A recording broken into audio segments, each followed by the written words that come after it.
ওনার সাথে কারো শত্রুতা ছিল না, তবে ভাইয়াকে রাত 9টার দিকে রাসেল বাসা থেকে ডেকে নিয়ে গিয়েছিল। কি বলে ডেকে নিয়ে গিয়েছিল? আমি চুলার উপর আগুন পোহাতেছিলাম, পুকুরের ওই পাশ থেকে ভাইয়াকে ডাক দিল। ভাইয়া বাড়ির ভিতর থেকে বেরোয় দুজনে একসঙ্গে ওই বাঁশের ঝাড়ের নিচে যেয়ে বসলো। এরপরে আপনারা কখন টের পাইছেন বা রাত্রে আপনারা খোঁজাখুঁজি করেন যে বাসায় আসেন? না, ভাইয়া তো বাইরে থাকে, রাত 10টা-11টা পর্যন্ত বাসাতে থাকে না, বাইরেই থাকে। তো ওর মতো এসে শুয়ে পড়ে, আবার সকালে ঘুম থেকে উঠে কাজে চলে যায়। তো প্রত্যেক দিন যেমন ভাবে আজকেও ঠিক তেমন। অত তো আমরা ভাবিনি যে ওকে মেরে ফেলবে বা মেরে ফেলার জন্য ডাকছে।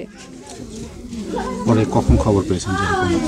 7টা-8টার দিকে মানুষের থেকে শুনতে পাওয়া যায় যে এরকমভাবে মেরে ফেলে রাখছে।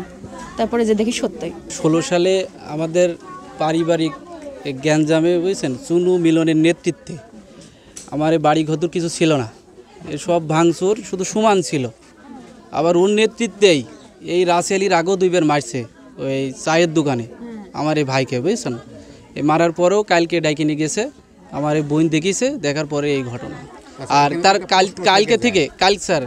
কালকে থেকে গ্রামটা উত্তেজনা, আগামীকাল থেকে গ্রামটা উত্তেজনা, এই দলীয় গ্যাঞ্জাম মানে হতেই আছে। না, এখানে একটা প্রশ্ন থেকে যায় যে আপনি বলছেন ওর নেতৃত্বেই ওকে 2বার মারধর হয়েছে, তারপরে আবার সে ডাকলে বারে গেল কেন? ওই একসাথে চলে কাজ করে, একসাথে কাজ করে, এই একসাথে কাজ করে, এই তেগির আগেও 2বার মারছে, এটাও অনেকজন জানে, সবাই দেখিছে।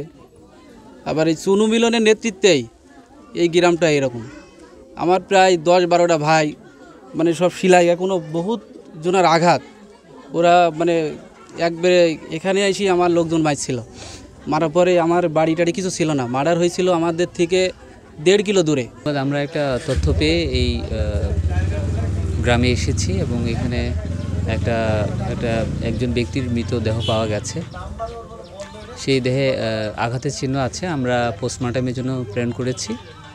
পরবর্তীতে মামলা দায়েরের পরে আমরা তদন্ত সাপেক্ষে বিষয়ে আমরা আইনগত ব্যবস্থা নিচ্ছি।